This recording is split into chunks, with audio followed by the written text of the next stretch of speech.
¿ok? Entonces, lo primero que yo quería comenzar esta disertación era diciendo que la educación a distancia no es algo novedoso en la educación, es algo que tiene, por lo menos tiene 30 años, 40 años en modelos aplicables. Nosotros tenemos un modelo de la Universidad Nacional Abierta que debe ser de los años 70, que son modelos de educación a distancia. Ahora, la educación a distancia tiene muchísimas modalidades, muchísimas oportunidades, pero también tiene muchos riesgos.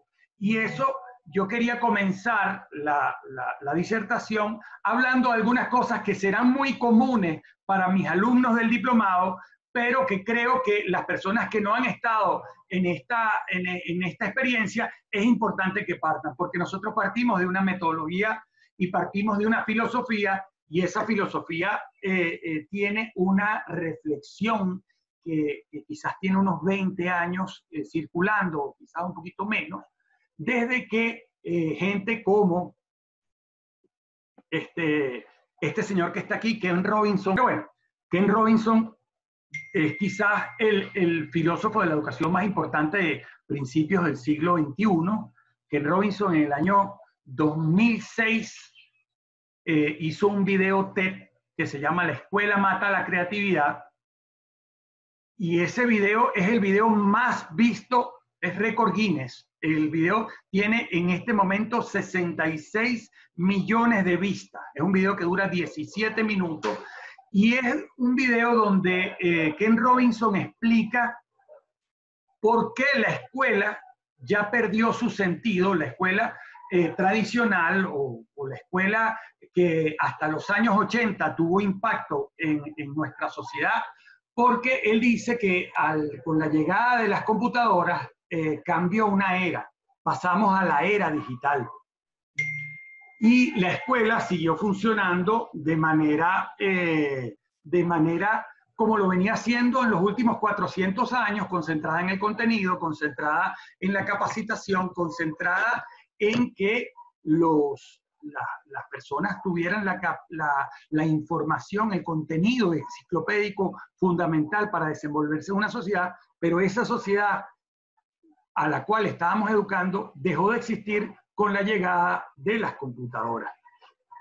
Ken Robinson habla de una era industrial en donde la masificación de la educación, sobre todo desde mediados del siglo XX para adelante, era fundamental. Necesitamos capacitar a las personas para hacer una tarea. Existían 10 o 30 especializaciones universitarias que te garantizaban que en el momento que tú terminabas estos cursos, estos niveles de formación, ibas a tener trabajo para toda la vida.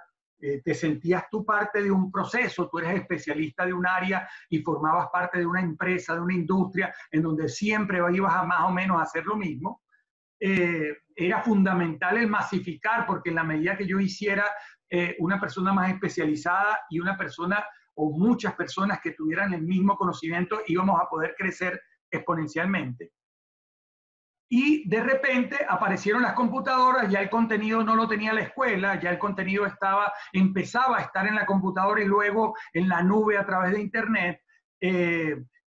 Los trabajos empezaron a perder sentido para toda la vida. Las empresas gigantescas empezaron a darse cuenta que no podían funcionar de la manera como estaban haciendo, y empresas gigantescas como las constructoras de automóviles, como las empresas que hacían máquinas de escribir, relojes, computadoras, empezaron a ser más técnicas, más tecnificadas, y empezaron a reducir su personal, y empezó a valorizarse el conocimiento y la habilidad de la persona más que la capacitación que tenía para hacer algo. Empezaron a obsoletizarse rápidamente muchos conocimientos, y en la era digital empezaron a valorizarse habilidades comunicacionales, habilidades emprendedoras, autoaprendizaje, equipos de alta competencia, manejo del tiempo, desarrollo del talento, adaptabilidad, y empezamos a darnos cuenta que era importante ser felices y no solamente ser útiles, o ser felices siendo útiles. Y Ken Robinson, que lastimosamente murió el viernes pasado,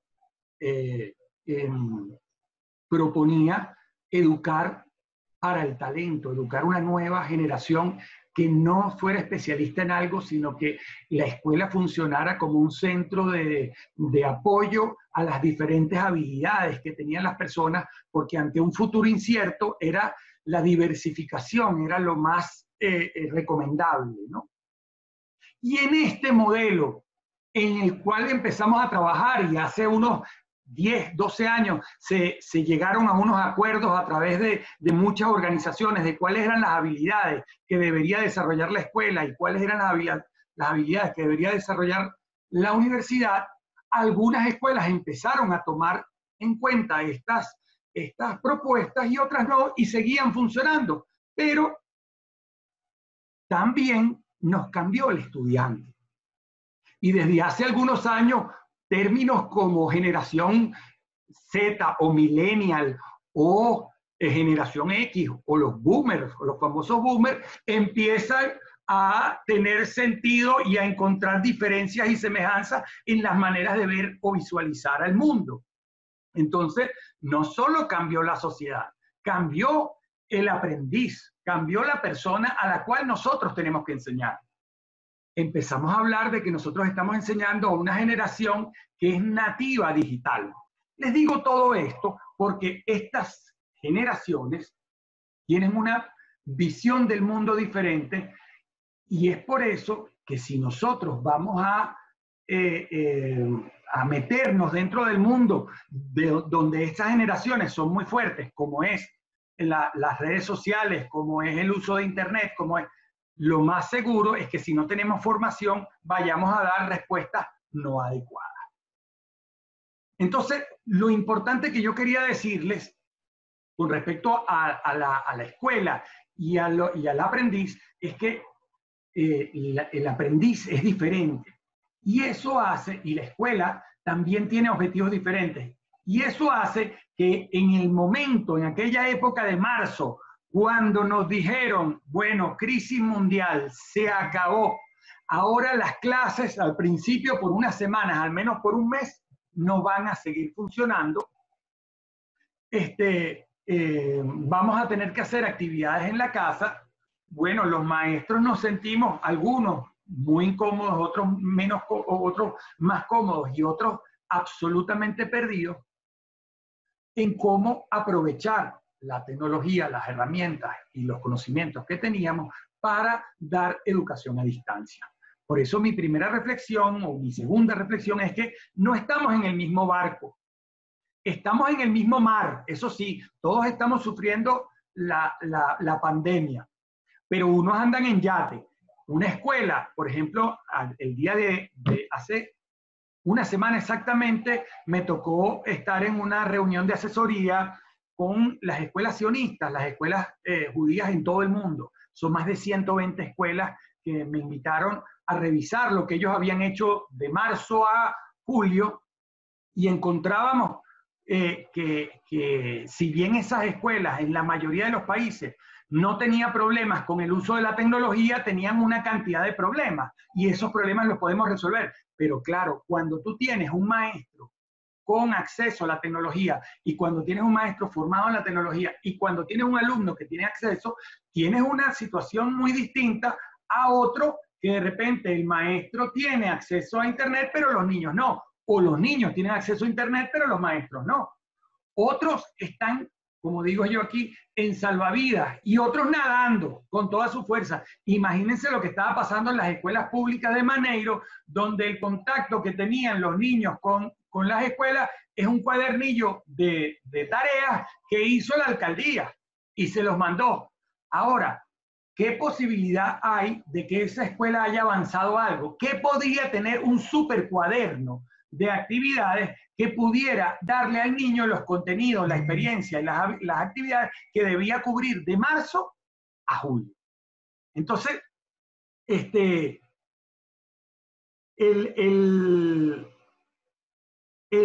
aquí están escribiendo, te voy a pedir la ayuda porque hay 125 personas conectadas.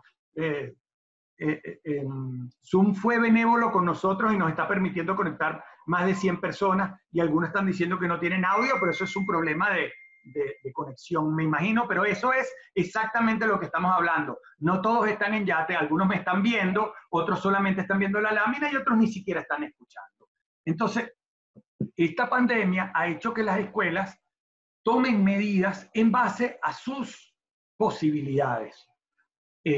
Muchas personas han podido, muchas escuelas han podido utilizar efectivamente la tecnología y otras tienen la tecnología pero no la han podido utilizar porque no saben cómo hacerlo.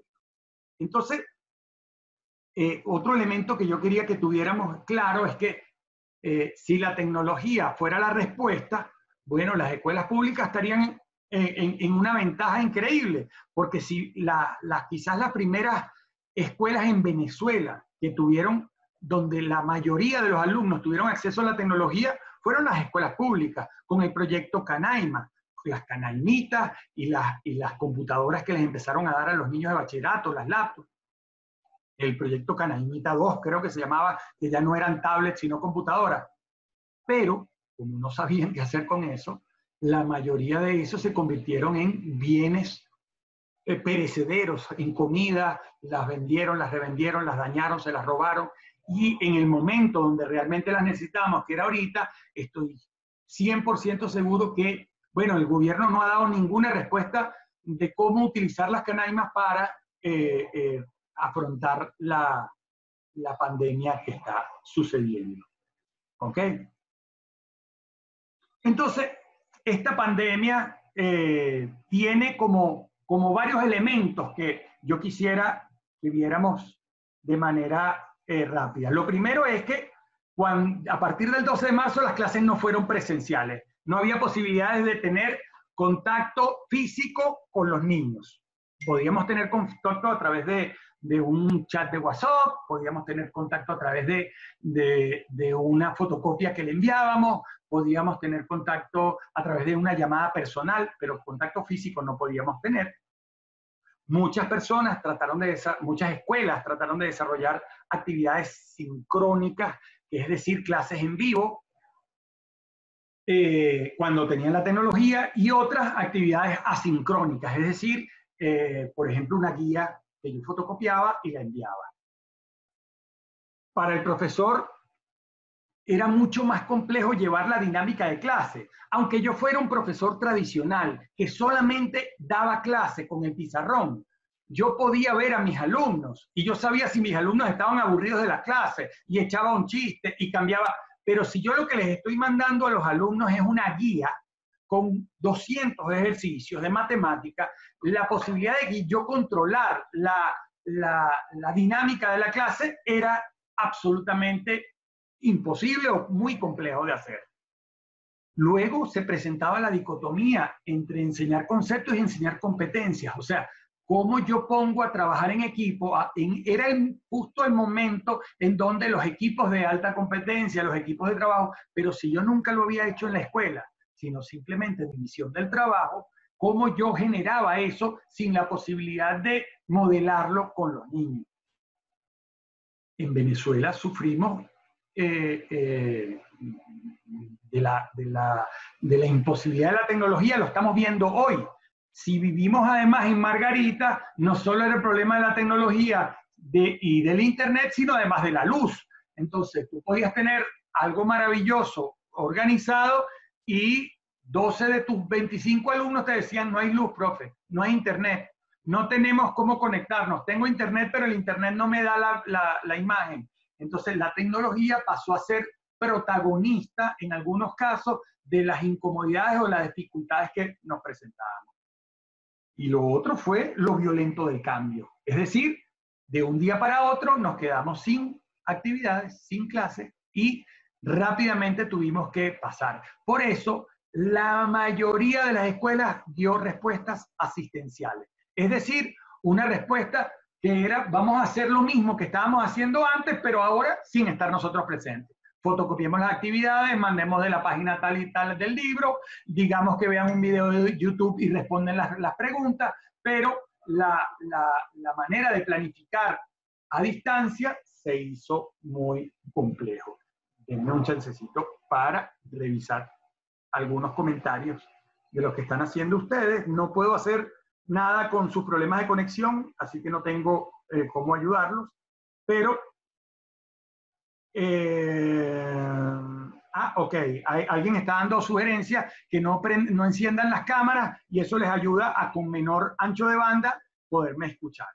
Ok, déjenme inclusive yo apagar mi cámara porque en este momento no hace falta. Perdón. Déjenme apagar mi cámara un segundito para apagar mi cámara. Ok, y volver a la lámina. Ok, a ver si ayudo a las personas. A ver si ayudo a las personas que tienen menos ancho de banda. Ok. Entonces, esto hasta ahora no hay propuestas, sino reflexión de lo que nos estaba pasando. Como diría un médico, un diagnóstico. Eso fue lo que nos pasó. ¿Qué tuvimos que hacer? Priorizar primero, redefinir nuestro modelo. Quizás el tercer lapso permitió que algunas escuelas empezaran a decir, ya va, vamos a tomar sacrificios en cuanto a los contenidos. Si yo soy profesor de tercer año de matemática, yo no voy a dar trigonometría, porque es difícil dar trigonometría sin la relación cuerpo a cuerpo, o sea, sin explicarle al niño y ver si él está entendiendo lo que yo le estoy proponiendo, porque por más videos de YouTube o Khan Academy o todas las videos que salen sobre seno, coseno y tangente, la posibilidad de que entiendan para qué sirve requiere esa atención cercana del maestro. Entonces, la primera elemento que yo vi importante es que debemos planificar o empezamos a planificar pensando en cuáles son los contenidos y competencias críticas que íbamos a aprovechar de marzo a julio. Coherencia. Las propuestas se tenían que basar en la realidad de cada alumno. Entonces, empezamos a ver muchas escuelas que hacían Instagram Live y salía la profesora a hablar. Entonces, empezaba a hablar y hablar y hablar y hablar y hablar y decía, bueno, ¿qué opinan muchachos sobre tal cosa? Y era difícil para un muchacho que estaba conectado a Instagram Live escribir. Y entonces hacía la dinámica muy lenta, muy tediosa. Entonces dijeron, bueno, podemos utilizar Instagram Live para determinadas cosas o podemos utilizar los grupos de WhatsApp para otras cosas. Muchas escuelas se limitaron a grupos de WhatsApp porque era lo que podían compartir con el resto de los estudiantes, pero ya tenías 30, 40 días haciendo lo mismo y los muchachos empezaron a no prestarle atención, sino a resolver solamente lo mínimo necesario que eran las tareas, sobre todo cuando estamos hablando de muchachos de bachillerato. Y el tercer elemento que entró en crisis era la evaluación. ¿Por qué? Porque si bien en la universidad y la formación docente hemos visto que la evaluación es formativa y sumativa y global y tenemos que atender cada una de las partes, realmente nuestra evaluación en la escuela es sumativa. Y las experiencias, aunque teníamos trabajos de grupo y exposiciones y una cantidad de cosas, la mayoría era a través de exámenes escritos, en donde se evaluaba conocimiento, etcétera, etcétera, y eso hacía que estos modelos generaran ¿cómo hago yo, profesor de física, para evaluar si el niño sabe lo que es movimiento rectilíneo uniforme? ¿Ok? Y en el caso de preescolar, que yo no tengo que evaluar objetivos de contenido, sino procesos de aprendizaje, ¿cómo sé yo si ese niño está avanzando o está, si no lo tengo directamente, cómo puedo saber yo si estas experiencias que les estoy mandando les están sirviendo para ir desarrollándose? Entonces, frente a esto, las propuestas que existen y que utilizaron y que siguen utilizando las escuelas son básicamente tareas, asignaciones diarias o semanales. Esas tareas tienen 10.000 formas. Clases online o tutoriales. Clases online, vi muchas escuelas grabando en grupos de WhatsApp una clase y ponían al muchacho a escuchar voice de 5 minutos. Si a ustedes les mandan un voice de WhatsApp de 5 minutos, lo más seguro es que no lo escuchen. pero obligábamos a los muchachos a estos boys que eran interminables, imposibles para el profesor y para el alumno de trabajar, pero bueno, era lo que teníamos en ese momento. Pensando en el mes de septiembre, tenemos que evaluar el proceso, tenemos que evaluar qué cosas deberían cambiar para afrontar un nuevo año que, independientemente que haya cierto grado de presencialidad o no, que no depende de nosotros, les garantizo que va a tener un gran componente de educación a distancia. Dos elementos que yo empecé a observar en algunas escuelas era la posibilidad de que los alumnos vieran la clase y que se hiciera aula invertida o flip classroom. Esto es una súper herramienta para algunos momentos porque el muchacho siente su compromiso y su posibilidad de expresar las cosas como él quiere hacerlo, y la gamificación que lo vi por lo menos en dos escuelas, las cuales el Colegio Guayamurí y el Colegio Mariano Picón Salas, con resultados realmente muy, muy, muy buenos. Entonces, aquí yo creo que empiezan a tener algunas estrategias o algunas herramientas que podrían utilizar a partir del mes de septiembre. Creo que es importante que se formen en todo lo que es la gamificación y en todos los modelos de clase invertida. Aquí yo escribo, el medio no es el mensaje. Yo asesorando a escuelas en Colombia y escuelas, inclusive escuelas en España, que tienen alto nivel de acceso a la tecnología, tienen problemas muy parecidos a escuelas que no tienen mucho acceso a la tecnología, porque no entienden que la tecnología no es, como decía McLuhan, el medio del mensaje. En la escuela no. La tecnología es buena si la sabes aprovechar y no es tan buena si no la sabes aprovechar.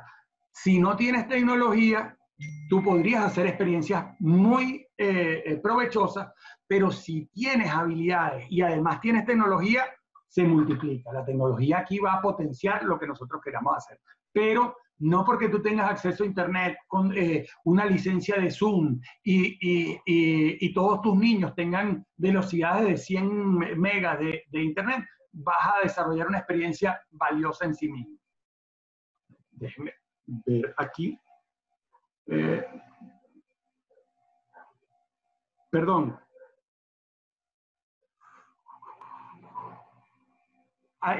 ¿Tienen problemas escuchándome a mí? Escríbame en el foro.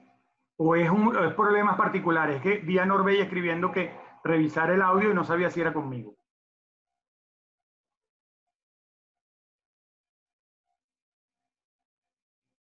Uy, es que han escrito tanto.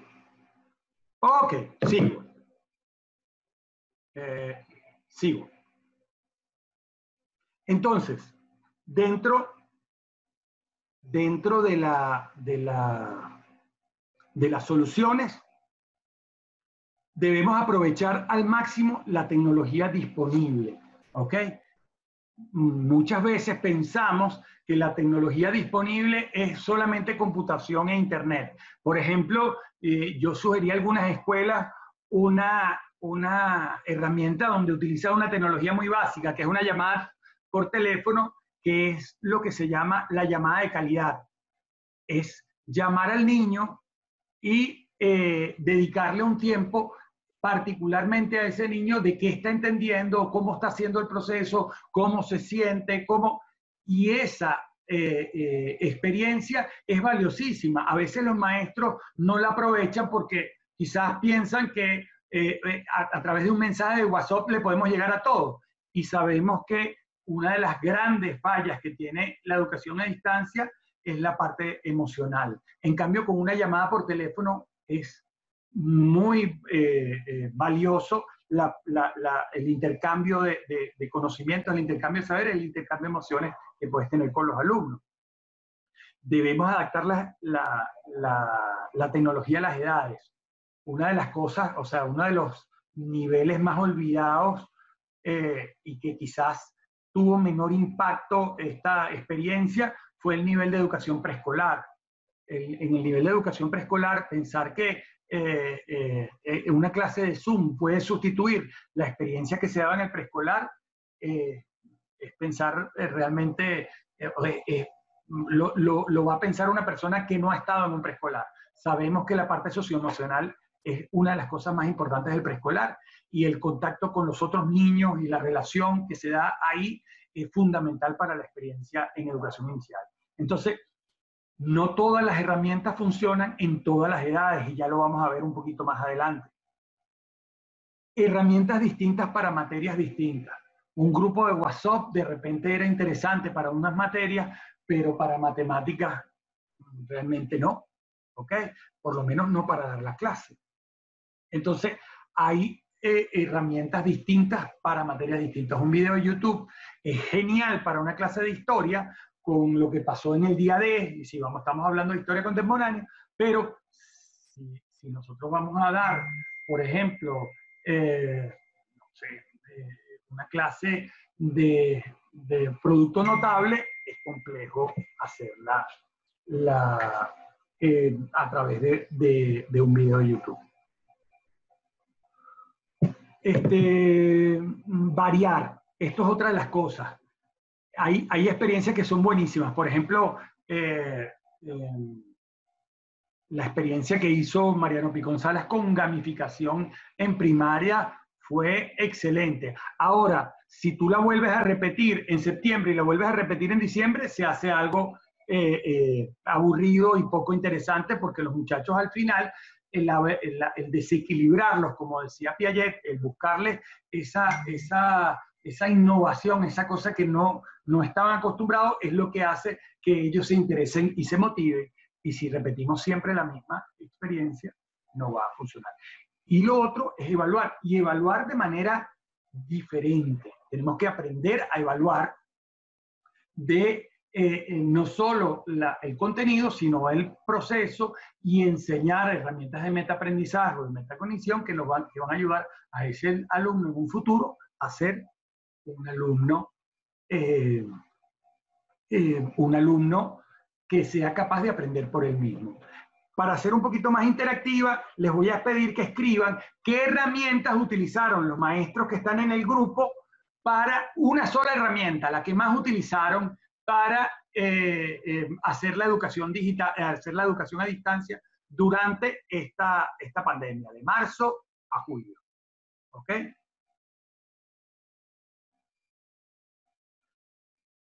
Aquí escriben Google Classroom, WhatsApp, correo electrónico y WhatsApp, Classroom. Gamificación no es una tecnología, es una técnica, pero utilizaron gamificación, Telegram, Zoom, ok. Mi primera experiencia con Zoom con los alumnos fue desastrosa. Ellos sabían mucho más que yo del manejo de la herramienta, y era con adolescentes de 14 de 15 años. Tuve que aprender una cantidad de técnicas de control en el caso del manejo de la clase, para que la segunda sí fuera más educativa. La primera fue un poco compleja. Un segundito. Ok, están escribiendo aquí y veo Google Meet, WhatsApp, en modo YouTube. Ok, fíjense, yo catalogaría las tecnologías en dos tipos para que ustedes vean. Unas sincrónicas y otras sincrónicas. ¿Qué significa sincrónica? Que están en vivo, que hay la posibilidad de intercambiar, que la experiencia que está sucediendo en ese momento. Si esto que estamos viviendo nosotros ahorita, yo puedo leer lo que ustedes están haciendo. Por ejemplo, WhatsApp es una herramienta sincrónica, es decir, cuando un niño escribe algo, lo puedes leer en ese momento y le puedes contestar en ese momento. Dentro de las más utilizadas estaba Zoom, que es fácil, es interactiva, es versátil, es generalizada y es gratuita. Gratuita si damos clases entre 30 y 40 minutos, porque si no, tenemos que buscar abrir una nueva reunión, cortar la reunión y crear con un nuevo usuario, etcétera, etcétera, o pagar una licencia. ¿Cuáles son las desventajas del Zoom? bueno, lo que están viendo ustedes ahorita en el grupo, no me pude inscribir, no he podido conectarme, no escucho. Bueno, eso es parte del día a día de nuestra Venezuela y de nuestra Margarita. En el caso de los que viven en Margarita, hay personas que están conectadas de otras partes de Venezuela y de algunas partes de fuera de Venezuela, pero para que vean la experiencia que nosotros vivimos. Carlos dice Zoom, WhatsApp, Telegram y Kahoot. ¿Ok? Kahoot también es una herramienta de gamificación y es una herramienta también de evaluación muy interesante que la vimos en el diplomado. Carlos es un asiduo estudiante del diplomado. La otra herramienta que yo quería comentarles es Google Classroom, porque Google Classroom tiene dos ventajas que para mí son increíbles. La primera es que es gratis. Es 100% gratis, no hay ningún problema, y tiene un stream o un mecanismo que es Google Meet para dar clases en vivo, al igual que tiene Zoom, pero tiene una super ventaja, que si yo creo mi salón de clases, cuando yo abro mi reunión, solamente están invitados mis alumnos, por lo cual uno de los problemas que yo tenía cuando abría mis clases es que si le ponía control de entrada, como nos pasa en Margarita, la gente se salía y volvía a entrar, entonces me distraía mucho pidiéndome permiso para entrar a la reunión, pero si les daba solamente la dirección y se metían, podía meterse cualquier persona desde cualquier computadora y hacer cualquier desastre. En cambio, Google Classroom tiene esa súper ventaja, que es que puedes hacer las clases en vivo sin necesidad o sin la posibilidad que se metan personas ajenas a tu clase. Pero además tiene un Edmodo, para los que utilizan Edmodo, dentro del sistema. Es decir, tú puedes manejar la clase, crear tu clase, hacer exámenes, poner tareas, asignar lecturas, mandarles videos de YouTube, hacerle todo lo que es la agenda o la planificación de la clase, del día a día de la clase, y funciona sumamente bien. Esta es la herramienta más utilizada en este momento para dar las clases. Hay algunas que son especializadas para preescolar y especializadas para otro tipo, pero son pagas. La más utilizada gratis es Google y la que se va mejorando cada vez más. ¿Ok? Por si acaso, aquí, oye, alguna me... Ajá, Oriana me dice que utilizó Quizlet, Cuisiner y Nearpod y Jamboard, ¿ok? Quizlet es para hacer exámenes, ¿ok? Normalmente son exámenes de contenido, vamos a ver eso un poquito más adelante.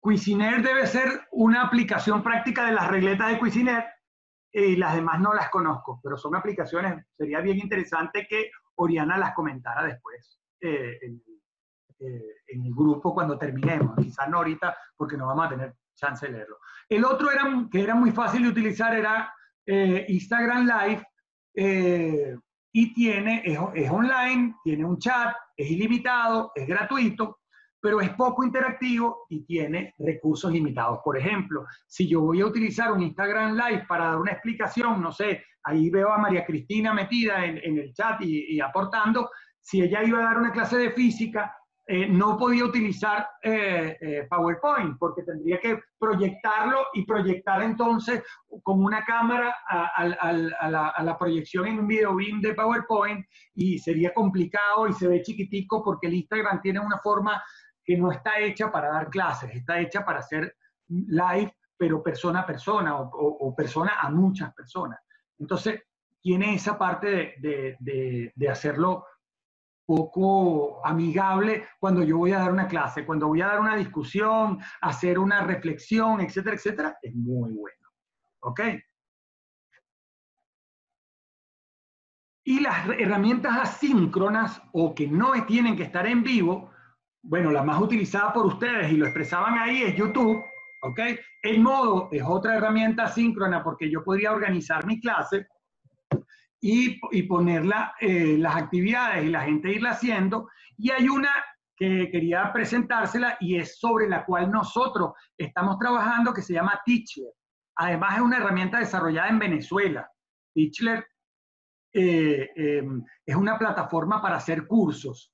como Coursera, pero tiene una cantidad de ventajas sobre Edmodo, por ejemplo, que si yo creo mi curso y les digo que ustedes tienen que ver el video de YouTube y sobre ese video hacer una reflexión sobre tal cosa, ella tiene lo que se llama la métrica, que es cuánto tiempo estuviste tú metido, cuánto tiempo viste el video. Puedo decir, este alumno nada más vio el principio del video, no siguió viendo y respondió o sea, tengo la posibilidad de observar el proceso y no solamente el resultado.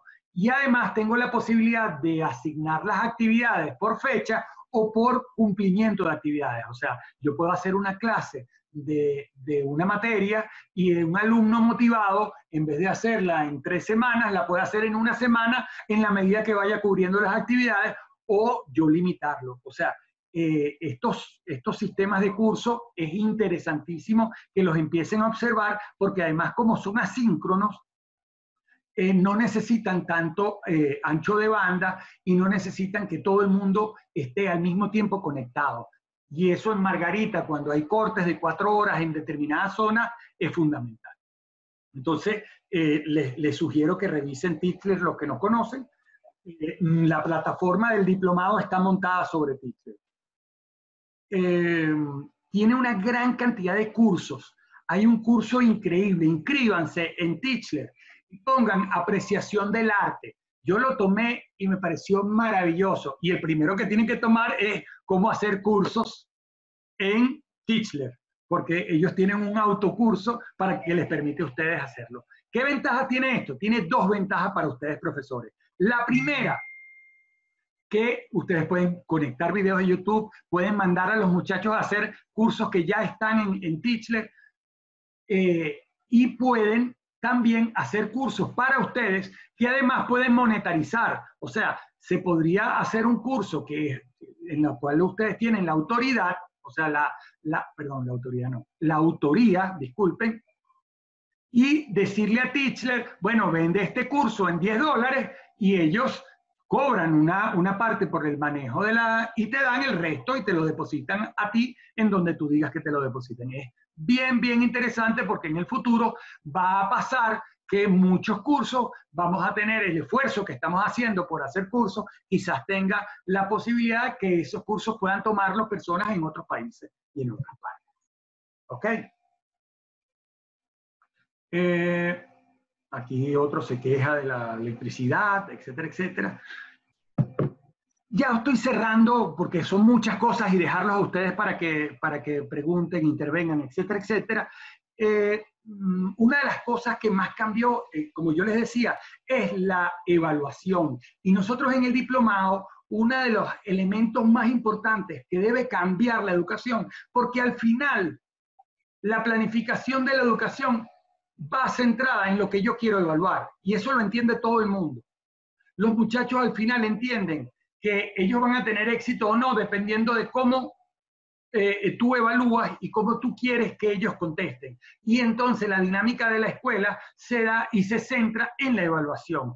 Y esa evaluación o cambia o vamos a perder muchísima fuerza en lo que tenemos que enseñar, porque además nosotros ya no podemos enfrentarnos a la evaluación como nos enfrentábamos antes. Muchos de mis alumnos del diplomado van a recordarse la clase de Nino Cervera, de Trilema en España, que decía, debemos cambiar la posición, dejar de ser árbitros y convertirnos en entrenador. Yo les pido, para ser interactiva, que me escriban en el chat rápidamente. Ayer veíamos el partido del final de la Champions. ¿Qué hace un árbitro como evaluador de la experiencia del fútbol o de aprendizaje? ¿Qué hace un árbitro? ¿Cuáles son los roles de un árbitro cuando evalúa lo que está sucediendo en una escuela? ¿Ok? Tatiana escribe coach. Ahorita estamos preguntando qué hace un árbitro. ¿Ok? ¿Cuál es el rol de esta persona que vemos aquí con una B que está viendo ese juego? Él participa en el juego, juega en el juego, observa, ajá, garantiza que las reglas se cumplan, evalúa, está atento, observa. ¿Qué pasa si el equipo negro pierde o gana? ¿Qué le pasa a ese árbitro? Vigila que todo esté en orden. O sea, ese árbitro se siente involucrado para que el equipo negro o el blanco gane. De hecho, si se siente involucrado, va preso, porque si tuviera un interés distinto al que el juego sea lo más aséptico posible, quiere decir que no es buen árbitro, ¿ok? Es objetivo, debe ser imparcial, ¿ok? En cambio, aquí en este fondo está la entrenadora del equipo blanco. ¿Qué pasa? ¿Qué le pasa a esa entrenadora con la experiencia que está sucediendo en ese partido? Ella quiere que gane el equipo de ella o no le importa. Lo que quiere es que el juego sea sin faltas.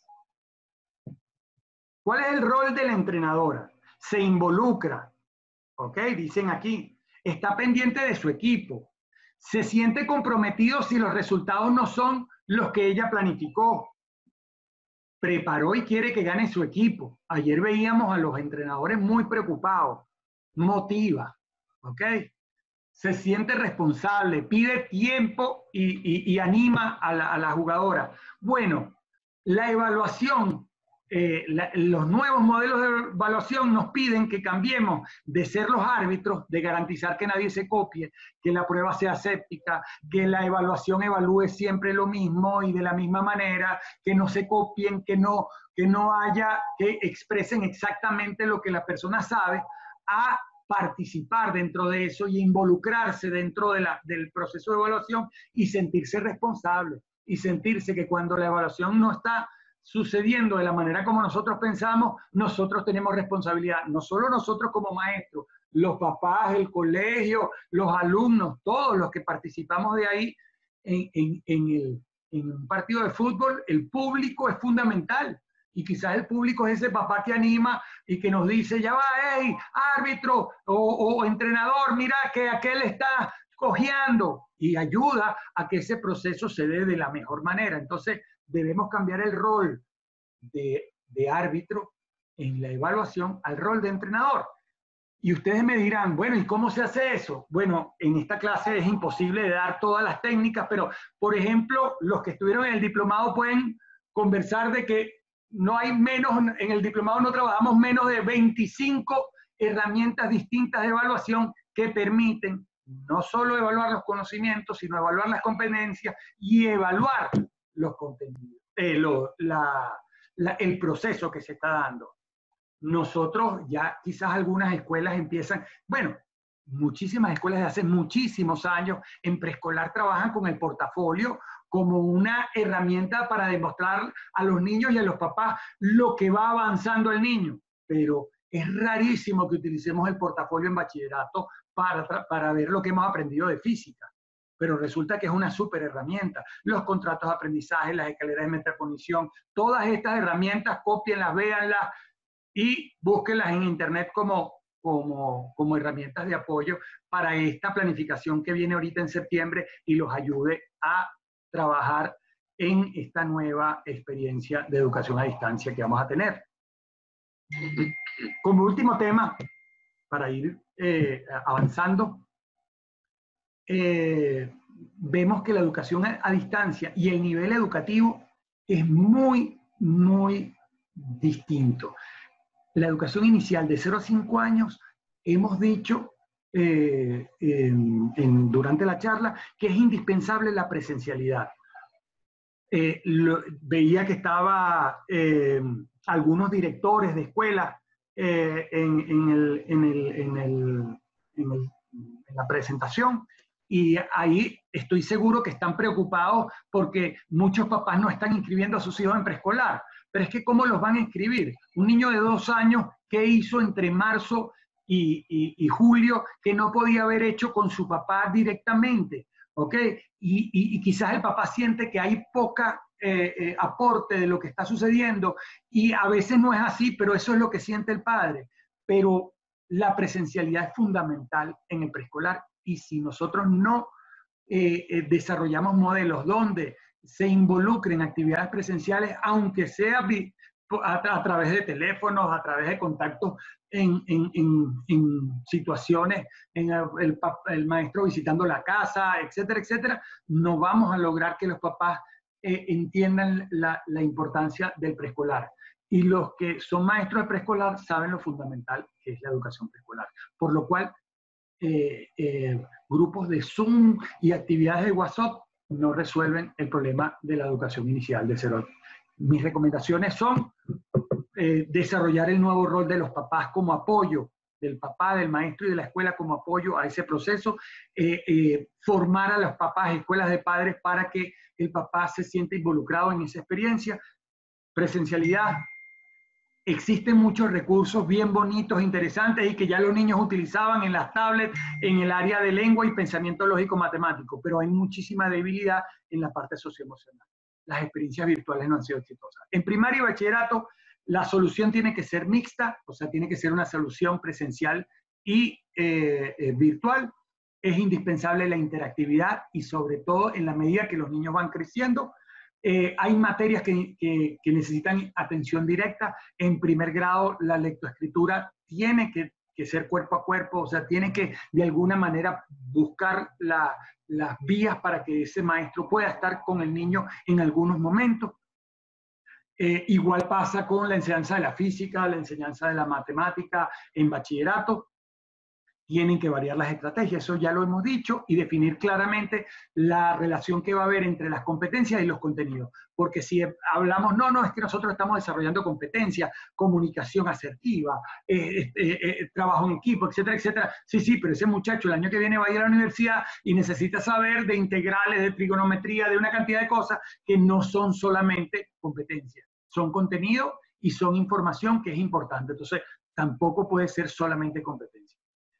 En el caso de la universitaria, y con esto cierro, quizás la educación a distancia universitaria es la que más tiempo tiene, pero es el modelo universitario es el que está perdiendo sentido a pasos agigantados. Ustedes le preguntan ahorita a un centennial si va a ir a la universidad y se van a impresionar que muchísimos no ven en la universidad algo que les sea de utilidad. Y no porque la formación post-bachillerato no sea importante, sino porque la universidad está dando respuestas de la era industrial.